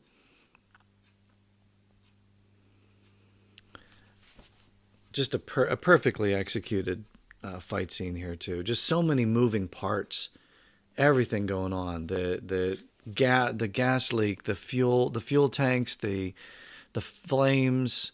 Marion's locked in. The Nazis are on the way. The machine guns, the propellers, and oh, by the way, giant mechanic, man monster coming at me. She found something to do in this fight scene, Keith. Yeah, that's for sure. No pots and pans in this one. She gets to take him out. And didn't Harrison Ford, didn't he tear up his knee in this fight? Yeah, he it seems like Harrison was always hurting himself one way or another during the filming of these movies. But I mean, look at that. I mean, the flying wing, what a perfect design. Just again, something we haven't seen before. What is this thing? It looks so futuristic yet so from the past at the same time. But it's used. It's the effect of it is used so perfectly. They get it running around it. The propeller, you can't do this, and it turns out that's the thing that ends it, as the flying wing. It ends a fight. But yeah, I think one of those tires ran over him. But if I recall right, it was so hot there that the tires were almost like mush, and it didn't break his leg or anything. But I think it tore up his knee pretty good. He definitely got hurt. Yeah, if I remember right. So, but. Yeah, he throws himself into. He always talked about what is it? Physical acting. He never calls it doing stunts, but he would always say he did physical acting. So yeah, he did a lot of this stuff.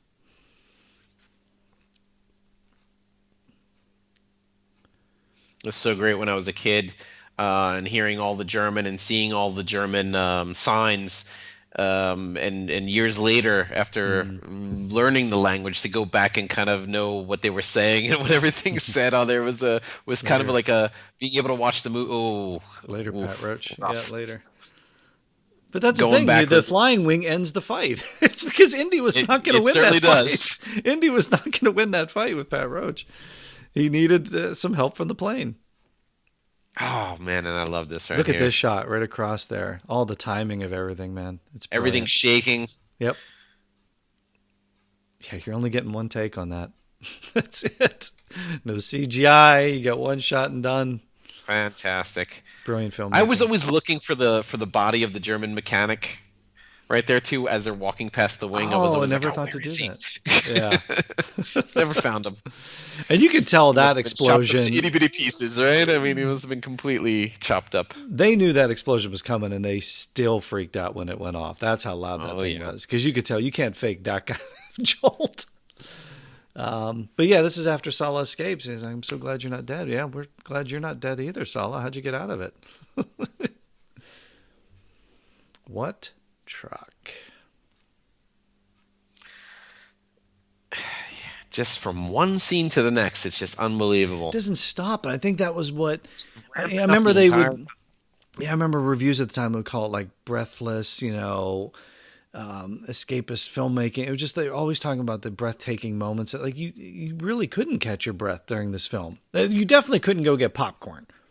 Right? No. I mean, you went and get popcorn and you're missing something. You better be loaded up when you went in there. Because it was just non-stop action at this point.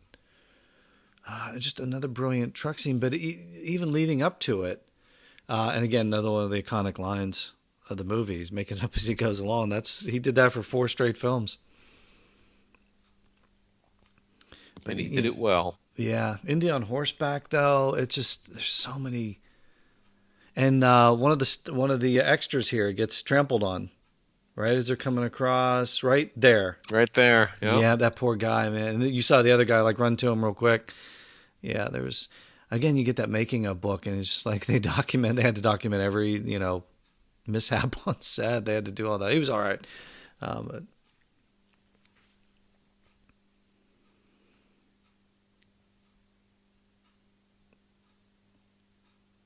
again, just another perfectly executed action sequence. Boy, I always think of the Steranko art. Right there. The The original Jim Steranko art, conceptual art for the character. He did those 4 pieces. I always think of this scene when I see those. And here we go. This is Armstrong doing the transfer.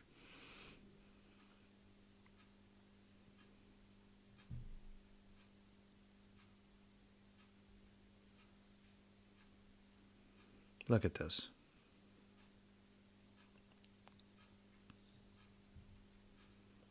And when this guy hits, that how do you know what I'm saying, right? Like, yeah, I know what you're saying. Was it so slowed down, and then it's because usually you can tell when a movie's undercranked, and then they speed up. Looks like Benny Hill or something like that.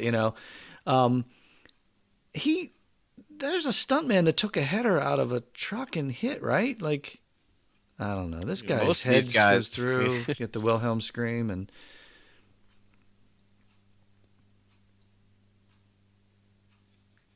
And Dietrich in that car, there you very pronounced scar on his cheek. Mm-hmm. Are we friends? No, we're not. Goodbye. Classic moment. Andy's in control of the truck now.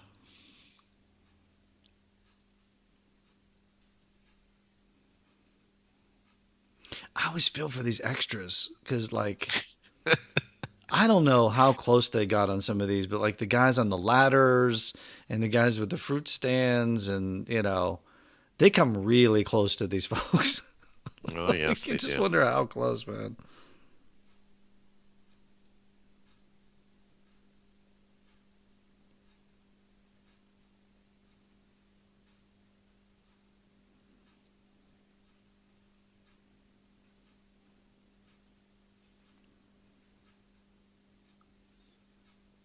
You got the water on the windshield, which will soon run red with Indy's blood. Oh, I love that little moment, that little tiny tap. It's how many edits of this too, and I don't think Spielberg directed this, right? It was I'm going to draw a blank here, but second unit direction. I don't think it was Spielberg second unit. Yeah, right. Again, another CGI shot. I think they fixed this one too from the original. I could be wrong on that, but I always remember that one looking a little fakey fake back in the day. Never bothered me though. No, it didn't bother me. No, I was too invested at this point.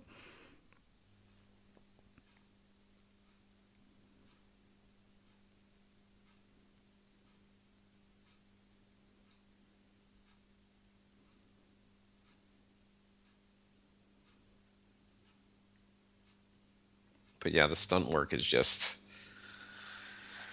It's crazy. Second to none. Second to none. Team on this, man. Right here, look at that. Classic Indy look right there. That smile. It's almost like he's enjoying part of this. He really wants it to end, but.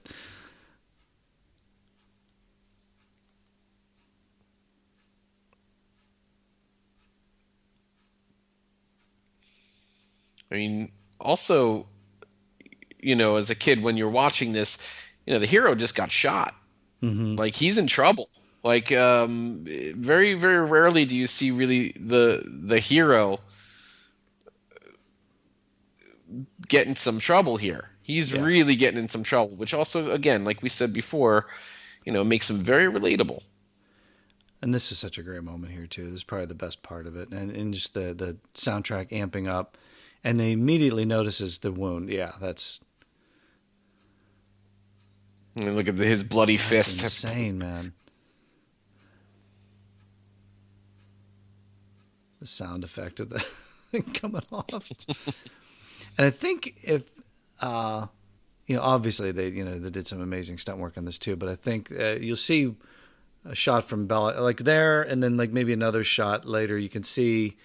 sitting in the chair on the front. It's like he's in a chair hanging on the front. You can see the back of the chair right there.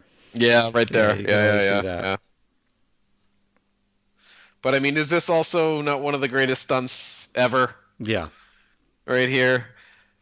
And you just, how long did it take you to realize that they dug out a trench? They dug a trench. Probably till I saw the making of Raiders of the Lost Ark. So what was that? Exactly. The following year on, movie magic, man. I think I keep saying Vic Armstrong, but it was Terry Leonard, right? Terry Leonard was the guy that went under the He went under the truck, and also Under Terry the truck. Leonard did a lot of the horse stuff. Going up to the. Because I think Vic Armstrong's uncredited on here, so he's doing stunts too, but he probably took over more in Temple, I think. Yeah.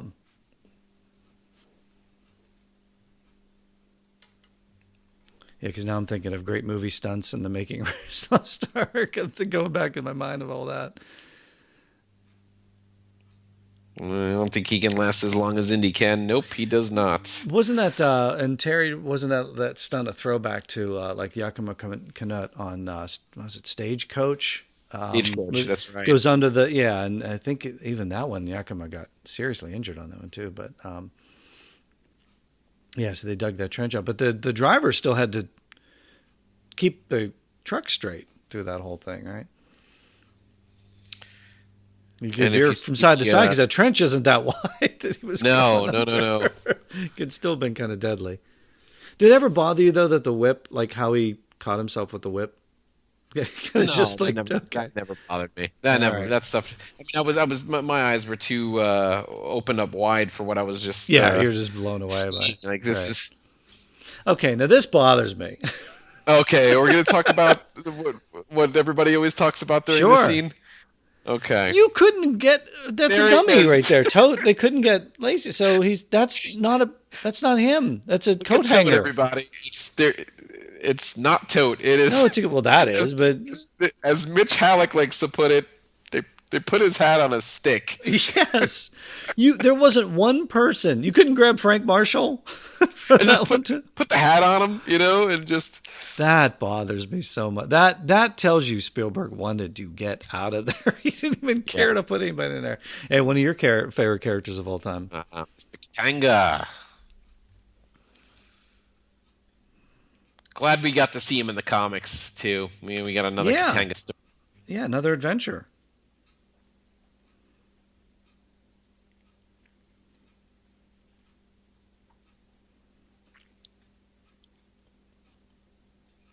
I didn't trust him at first.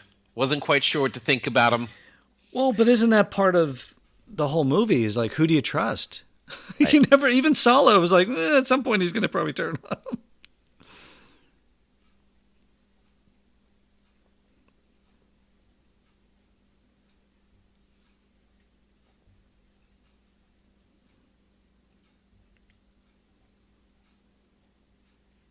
We find out Sala's wife's name, Faya. Yeah, I always thought she was saying fire. Like, I remember when I first saw it, I was like, this is for fire. Yeah. Me too.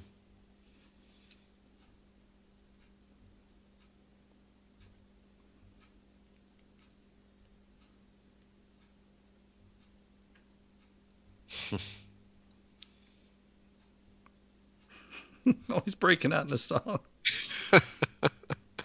And it's funny because she's Karen Allen's whistling this. She got it like she enjoyed the song. She's whistling it in the next scene, I think.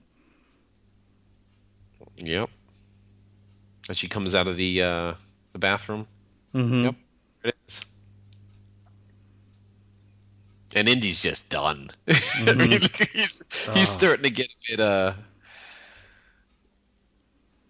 It's all starting to catch up with him, I think. Finally. Mm-hmm.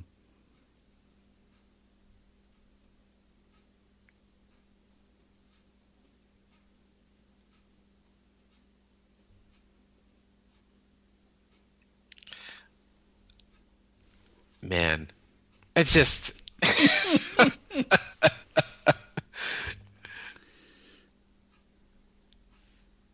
that was the only joke that didn't really work for me. Oh, that one didn't land? Probably because the sound effect was so for me. over like, the top. She said, "What'd you say?" Like, I wasn't sure if she was kidding, that she knew she hit him, and she was like, "What?" But because if you connected and he yells out and you heard that sound effect, you'd probably know that you hit him with the mirror. But yeah, I get what you mean. So that's the only one that didn't quite land. But I think it was like you just needed a breath of fresh air after everything you've just been through, right? So you kind of get the little moment where Sala hugs him and he just makes the little grunt. He's like, even after he's beaten up, he still gets beaten up. I thought this is just such a great moment in the film. They finally get like 2 minutes together. Yeah. Finally. I mean, how great is Karen Allen? Fantastic. He just plays this off so cool. I think that was the years and the mileage line. Was that ad-libbed by Ford? Never 100% certain of that, if that was in the original script. It's not the years. I'm not it's the sure. It's a great line. Again, another one of those iconic film lines. He just puts him right to sleep. Yep. Well, think of what he's been through. He's been going nonstop for the entire movie. I mean, as soon as he landed in Nepal, it was on, right? We never seem to get a break. Didn't the rat is so cool in this? And wasn't it like hard of hearing or something? Like this does these like little moves here. Yeah, talked about It had some problem issue with equilibrium. That's what. And it gave that weird like otherworldly moment to that too. So yeah, and on the of course the writing on the crate where the Ark is being kept gets burned off by the Ark itself, which says translated as property of the German army, or German military, the Wehrmacht, and soon to be back in their position. Exactly. George Harris is so great in this. He's just he's fantastic. Yeah. Again, you want more. We got the comic book adventure, like you mentioned, but I just want more. The Bantu Wind. Again, it's another, Sala knew him from another adventure. Yeah. And the Bantu Wind for me is very much like it's like another character in the movie. You know what I mean? It's I'm not comparing it to like the Millennium Falcon, what the Millennium Falcon is to Star Wars, but like the Bantu Wind, it's Well, it's how they get off the island, right? It's how they get off. Well, yeah, definitely. Because everyone's like, how'd they get back? It was just him and Marion in the Ark. How'd that's they get always been how I thought of it. Bantu Wind came to pick them up. That was it. They definitely saw what was going on from a distance. Right. Keep their distance. Let's head over there. Head that direction, or at least, they could radio for help and they, maybe send the troops in or something like that. I mean, if nothing else, Katanga started the rescue effort of getting them off the island. For sure.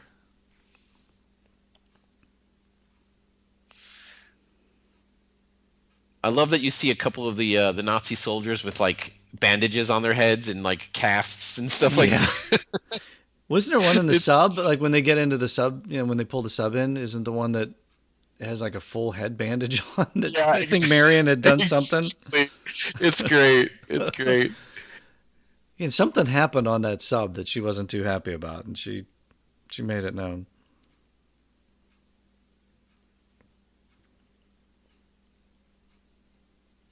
He's great in this scene. Mm-hmm.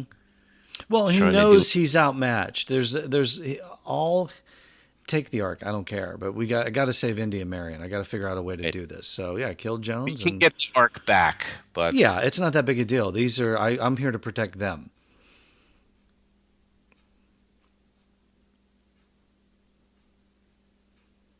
She must have been cold there. Her wardrobe. Look at that wind whipping. Look at that wind. I always feel bad for Karen Allen, her wardrobe in this. The only thing I think I really liked was what she was wearing in Nepal. I think other than that, I'm just like, I was glad they gave her a better wardrobe in Crystal Skull, at least. Oh, I hated that outfit in Crystal It's Skull. better than this, though. Better than a wedding dress. I disagree. I don't mind seeing her in this over than what they put her in Crystal Skull, but... And here we go. That's the moment, right? That's the hero moment with the music. And I think at that point you just realize there's nothing ever going to stop this guy. Ever. And then, that's a great moment. They're all like, yeah, cool. And then you realize, wait a minute. The music comes to a screeching halt. And like... He's on a sub. It looks like Indy doesn't even know what to do up there. He's looking around like, what do I do now? What? Remember like the episode where the Wile E. Coyote caught the Roadrunner, but he was shrunk down to like almost nothing. He's like, "Now I caught him. Now what do you want me to do?" I always kind of feel that way with Indy. He's like, "Okay, how about now what?" If you look closely, you will see. There it is. You do see Indy. Kind of see. Yeah, okay. Maybe the holding 4K will on help to a the little periscope. bit. Yeah. Well, again, deleted scene. It's in the book. It's in the comic book. Definitely in the comic book. He lashed himself to the periscope, and it never fully submerged. And he had to battle sharks and whip cuts and all kinds of stuff. He was getting tired and cold and so old actual. And they actually filmed it, right? Station, right? Yeah. I think they filmed it because you see in the making of Harrison Ford's kind of like, yeah, we're wrapped, and it's that scene where they're filming him out in the water. Yeah. There are a couple of photos that are still out there for sure. So he definitely filmed it. But wasn't this an actual submarine base located in France or something? I'm not sure where located, but again, the amazing sets that they have. See, there's the head bandage. There's the guy. Yeah. So did she take him out? Like what happened? Is he one of the guys from the truck chase? That he's not doing so good. He just has this big bandage on his head. Yeah. These things are just never explained, and you're like, what happened? I mean, how perfect is this? How many times have we seen? Okay, we jump in. I mean, even Han and Luke did it. They jump into the stormtroopers' and they armor, happen to just fit perfectly. Perfectly. Right. Doesn't fit perfect. What happens if it doesn't fit? Yeah, maybe that's what Kasdan was doing with this too, because he remembers things like that from Star Wars, and it's like, you know what? Let me throw. I mean, I don't know for sure, but it's definitely like it happens all through the movie that nothing really goes Indy's way right off the bat. He has to figure something out. He overcomes and he adapts.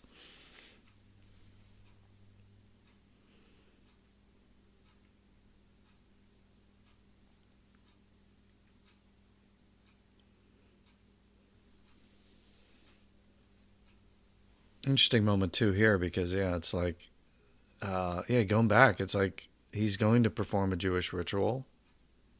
Would the Nazis be okay with that? Like everybody's uncomfortable on many different levels with this, and all Belloc wants to do is make sure he's got what he needs, and he's going to get this. He's not. And all Dietrich wants is to get it back to Hitler. Right. That plays out more in the book, too. He doesn't care what's in there. He just wants to complete his job. And that little moment of Belloc bumping into Indy. Yeah, I know. That's an interesting one. Like, wouldn't he know? So great. Yeah. But some of the dialogue of, between Belloc and all of them, just how that's fleshed out a lot more in the novel. Not needed for the movie. Just moving on. You can actually see, I think, where is it Ronald Lacey when he takes his hat off, like because he shaved his head. Shaved his head, exactly. To the bald area, right? But you can actually see where it grows in here. Yeah, you're right. All right, here it comes. I mean, we're in Tunisia here. We're in the same area where they shot. Look at that. You could definitely see where he. It's so strange that they did. It's very, very bizarre. Yeah, it wasn't R2-D2 somewhere around here, right? Exactly. Is this the chasm? Easily startled, but they'll soon be back. It's a great location. Great location. Look, they're all marching single file to hide their numbers. And we get another toy Kenner costume for Indy. Yay, the toy line. The Indian, that toy line just didn't work. I still bought them. Okay, which camp are you in? Actual fly that goes into his mouth, or was that something that was... Oh, that fly went in there. That fly was in there. I think it's a real... Look at that. It lands right on his face, right in his mouth. Yeah, but he doesn't react to it at all. He's an actor, my friend. Yeah, but I always thought maybe when they were processing the film, something happened and they never caught it. Because there's no reaction. Right, but there's no reaction to him. Keith, that's a weird thing.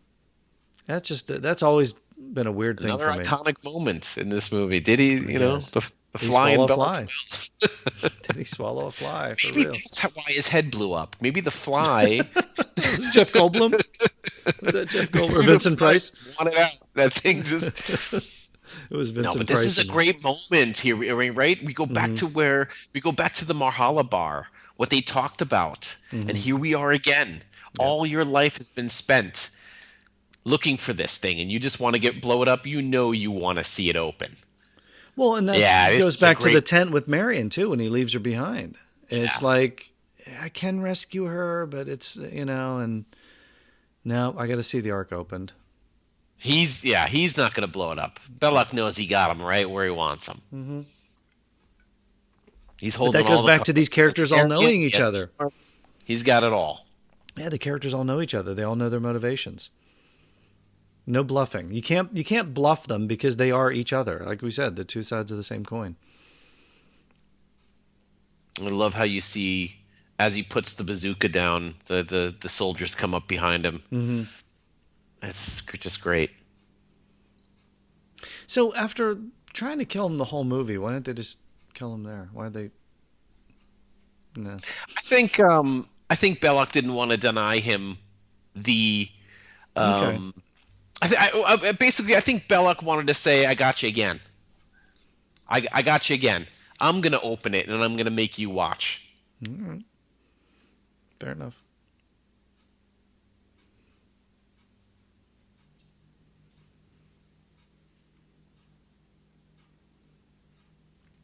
I always love watching Spielberg direct the extras here, because he's like, "You're not gonna this isn't gonna make any sense to you." Because really, this is only a few years after Star Wars. I mean, special effects are really just starting to take off at this point. And he just had to try to explain to them what was going to happen to them. And he was acting it out for them. And he's like, yeah, it won't make any sense to you until you see the final film. But Indy already knows something here. Yeah. Now why do you think there was sand in there? Because it's supposed to be, it's supposed to be the broken pieces of the Ark. And, obviously it was, you go back, there was supposed to be like a jar of manna that was in there and Aaron's rod that budded flowers. That was supposed to be in there. Why do you think they just put sand? Or was that just for the effect of, maybe, look, here's a way of showing that, it's not the Ark. I think for the evil, for anyone that's evil that reaches in, they're only going to be greeted with sand. So if Indy had opened it, it would have been all the 10 Commandments would have been in there. Maybe, who knows? Okay. But as they look in, you see it goes much deeper than that, doesn't it? Yeah, it's another world. It's the space between spaces. Maybe maybe the Ark is a gift from the aliens. Right? Didn't we say that all of the artifacts throughout the Indiana Jones movies were just that's all alien artifacts? Crystal Skull, right? I mean, that's they were exactly. They were archaeologists. They were treasure hunters. But look at this effect. The effect of the the smoke crawling down the. I love that effect. Yeah. I do like watching the bloopers for this scene where. Yeah. Keep your eyes shut. And who did they get for the one ghost? And they get like a Lucasfilm like secretary or something like that. Wasn't it somebody around the office or something that they put in the white dress and kind of the big reveal where it comes up and then she turns into this and putting all of these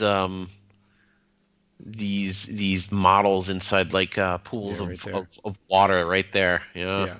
And I always kind of like try to watch the background actors now when you go through, or even, all three of them on the wide shot too. It's like when they're models, it's kind of interesting to see something like right there, exactly.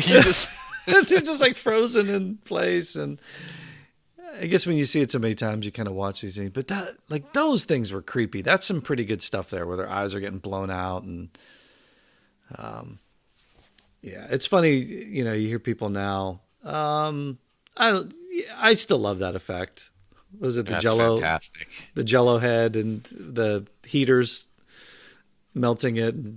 Well, yeah, but also with Belloq, don't forget they couldn't just show a guy's head blowing up, so they had to put the flames in front of it. They had that problem in Temple of Doom too. It was looking too realistic. They were exactly.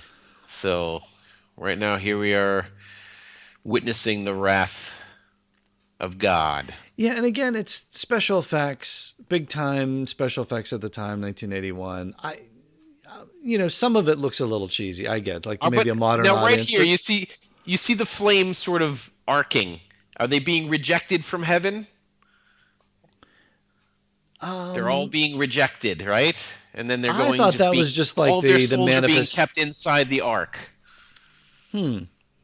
I just kind of took that like everything was wiped out. I mean, like you said, wiped clean by the wrath of God. So I think that was just the fire going up and then returning. That was the essence and the power that just wiped everything out. But I got to say too, the one thing we didn't mention. Yeah, it also burned the ropes. One thing we didn't mention was the great sound effect of them taking the lid off of the ark, which was Ben Burt taking a lid off of his toilet, which is fantastic. I love hearing that story. That's right. There's so many different things he did, man. It's the sound effects were just amazing. Go back to the bar fight in Nepal. It was just brilliant. Amazing sound effects, it's perfect direction, great cast. I mean, yeah, it's fantastic. Now I know they perfect movie, Joe. What's that? Is it the perfect movie? Oh, it's a perfect movie. It's my favorite movie of all time. It's the greatest movie ever made. There's no equal.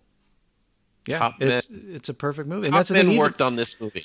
They did. Well, top men and top women worked on this movie, and it's, even though it has flaws, I don't think that's Denholm Elliott there. I'll just say that. I don't think that's Denholm Elliott. I think that because I think they shot this months and months later after he'd already wrapped. But anyway, even though it's got its flaws and we talk about them, you could see the strings, you could see the special, you could see the things that happen. It's a perfect film because you're so wrapped up in the characters and the action, the sequence, the stunts and everything. And, just perfect. What a great moment here. I hate the fact that by the time we get to Crusade, they're not together anymore, right? But I don't know, because they're meant for each other. Yeah, wait one more movie, they'll get married. And here we go. Yeah, perfect end of this movie, because you could have ended it right there and not known, but it's like, it's so interesting here where... locking it away with the rest of the secrets. But in another Well of Souls, in a modern day Well of Souls. Modern day Well of Souls, which we do revisit again, which I think was a nice moment in Crystal Skull, coming back to this warehouse. Yeah. And there it is. Look at that. What a fantastic shot to end the film with. Perfect. And there we go. Yeah, I think you're right. I think it is the perfect film. I mean, how do you feel about it when you look back? I know your heart kind of goes to Temple of Doom because that's the first movie you saw. Well, yeah, absolutely. I mean, but that's for other nostalgic reasons. But I mean, you talk about setting up a character, setting up a world, setting and just everything that this movie means. It is the best Indiana Jones movie, hands down. I could watch this movie over and over again and never get bored of it. Always find something new. Yeah, exactly. It's here in the States. It's always on like Paramount Network, or it's always like it's one of those things. If it's on, I'm watching. I just put it on. It's like comfort food, you know. Exactly. You go to the fridge, you pull something over. After 40 years of this movie, watching it still gives me the same feeling. Watching it the 50th time than watching it the first time. Ben Burt, sound design, brilliant work on this. Just so amazing. So many different, and again, if you haven't had a chance to watch, like the making of Raiders of the Lost Ark, it's one of the best documentaries I think ever. Right? I mean, it's so much thought went into that, and you just really get to see how this perfect movie was put together. I mean, and don't forget the complete making of Indiana Jones book as well. It goes into so much detail, stuff that we didn't even scratch the surface. This is just more. Joe Johnston. And then you go, Joe Johnston. Yeah, right? Captain America director, and Rocketeer. I mean, we didn't even scratch the surface on all the stuff that we could have talked about here, but just such a fantastic movie. I don't know, Joe. What do you think? I think I like listening to the John Williams soundtrack too. It's like one of those ones where, like, I remember back in the day, I never wanted to leave the theater. Right? It was just like you love the music too. Yeah, You just wanted to hear the music. The soundtrack was perfect. I remember when we first watched this, my buddy and I, because we had no idea what we were going to see. Like back in the day, you could leave and like keep your ticket and run back into the movie theater. So I remember as these credits were, we would listen to the incredible music, and then we ran out. It was in a mall, and there was a Walden Books there, and I ran in and I started grabbing everything I could, the book, the novelization, everything they had, all the books, everything they had, and then we ran back into the theater. We kept showed our ticket. The guy let us back in again, and then we waited for the next showing to come on, and we just read all, as much as we could. And then it was the whole summer, 81. It was just the entire summer. Look at this cast too, man. Yeah, Satipo. So there you go, Alfred Molina. Wolf Collar, he was amazing in it. Vic Tablian, multiple roles. Again, William Hookins. Pat Roach was so amazing. And then throughout all the Indiana Jones films. Hey, Vic Tablian, didn't we just see him? Wait a minute. Hey, Pat Roach, didn't we just see him? Hey, Pat Roach. Hey, kids, Big Ben, Parliament. We know. Terry Leonard. Okay, Vic. So, my apologies to Terry Leonard. Yeah, he was doing the major, but Vic Armstrong, and Wendy Leach too. Vic Armstrong and Wendy Leach did the flying wing stunt, I think, right? They ran across the there's another documentary, great movie stunts, and so they kind of go back and give you history of all the different things. Harrison Ford, I think, hosted that back in the day too. I think I still have my original VHS of that. So, yeah, Keith, it's been a pleasure watching this with you, man. Always fun. Always fun. Well, there you go, IndyCast listeners. 40th anniversary Raiders of the Lost Ark. Glad you watched it with us.